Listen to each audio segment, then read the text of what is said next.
আমি দক্ষিণের অভিনেতা না, আমি বাংলাদেশের অভিনেতা।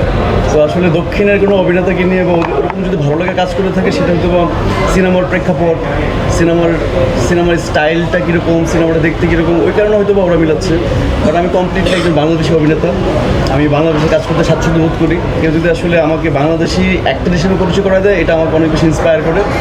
অ্যান্ড ডেফিনেটলি যেহেতু আমাদের আশেপাশে দেশ, আমরা বলিউড, তামিল এগুলোর আশেপাশেই আমাদের আসলে থাকা হয়, তো মানুষ আসলে ওই ইন্সপায়ার হয়ে আসলে এটা বলে। ইনসানকে এ পর্যন্ত পজিটিভ নিজের কোন কমেন্টগুলো বেশি টাচ করেছে, ফোনে বা সামনাসামনি অথবা টেক্সটে, যদি আপনি টেক্সটে কম থাকেন? এখন পর্যন্ত যারা যারা সিনেমাটা দেখেছেন, আমার মনে হয় যে আমি যতবার হলে ভিজিট করতে গিয়েছি, সবাই সিনেমাটা দেখে আসলে মুগ্ধ। কারণ এটা এটা আমি একটু আগে বলছিলাম যে এটা শুধুমাত্র অ্যাকশন ওরিয়েন্টেড না। এটা আসলে সিনেমাটা না দেখা পর্যন্ত মানুষ বুঝবে না, এটাতে অনেক কিছু আছে।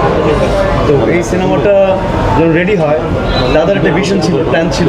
দাদা আসলে একটা এই বাংলাদেশের মানুষকে একটা মেসেজ দিতে চাইছে। আর আমরা আসলে যেই অবস্থানে এখন আছি, আমাদের দেশের যে আসলে লিটারালি যেই পরিমাণে করাপশন হয়, মানুষ করাপ্টেড হয়, মানুষ চুপ থাকে, কথা বলতে পারে না। তো দাদা আসলে এই চুপ থাকাটাকে মনে হয় সিনেমার মাধ্যমে নিয়ে আসছে। আমার মনে হয় যারা দেশ নিয়ে চিন্তা করেন, সমাজ নিয়ে চিন্তা করেন, মানুষ নিয়ে চিন্তা করেন, করাপশন নিয়ে চিন্তা করেন, আমার মনে হচ্ছে ওদের সবারই সিনেমাটা দেখা উচিত। আচ্ছা, আপনার যারা সিনেমা বা যারা কোয়েক্টরস আছে, পারিন পোশাক এদেরকে নিয়ে আপনি কী বলবেন? শুটিং সেটের অভিজ্ঞতা এবং এরপর পরবর্তী যে বিষয়গুলো কী বলবেন? পারিনকে নিয়ে মজার স্মৃতি থাকে না, এক্সপিরিয়েন্স বা চ্যালেঞ্জ কী ছিল, মানে কঠিন কী ছিল সেটা? পুরো ব্যাপারটাই কঠিন ছিল। এটা পুরো সিনেমা করা এত ইজি না, এটা খুবই আসলে ডিফিকাল্ট একটা জব।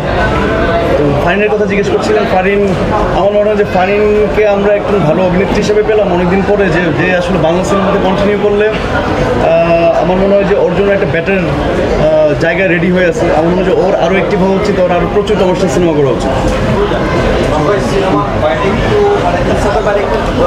আমাদের রাইটার আমাদের মধ্যে আছে এখন। ইনসাফের বাইরে ঘোষণাগুলোকে আপনি তো দীর্ঘদিন সিনেমা করছেন, আপনি ব্যবসা সফল অনেক সিনেমাও দিয়েছেন।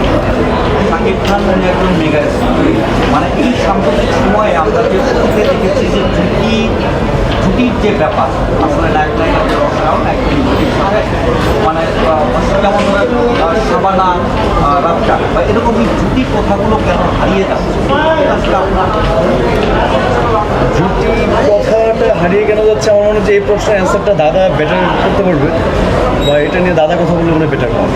আপনি দাদা সম্পর্কে বলেছিলেন একটা ACXO সেক্সি।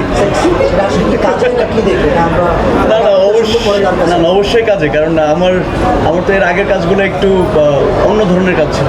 এই কাজটা তো আসলে দাদা প্রথম থেকে বাণিজ্যিক বা কমার্শিয়াল সিনেমাতেই আসলে আমাকে ইনভলভ করার থেকে প্ল্যানটা ছিল এরকম। এই ধরনের সিনেমাতে আমার যে ইনভলভমেন্ট হবে সেটা আমি জানি নাই, বা এই ধরনের সিনেমার সাথে ইনভলভ হলে আসলে আমার রোল প্লেটা কী হবে সেটাও আমি জানতাম না। তো দাদাকে আমি আসলে সেক্সি বলার একটা রিজন ছিল যে আমি আসলে যে ধরনের অ্যাকশন সিনেমা করতে চাই, বা আমার যেরকম ভালো লাগা অ্যাকশন সিনেমা নিয়ে, তো সেই দাদার হাতটা ধরে আসলে সেটা শুরু হলো। তেমন মনে হয় দাদা এটা কন্টিনিউসলি করে যাবেন, আরও প্রচুর সিনেমা বানাবেন, অ্যাকশন সিনেমা। আর আমার মনে হয় সেক্সি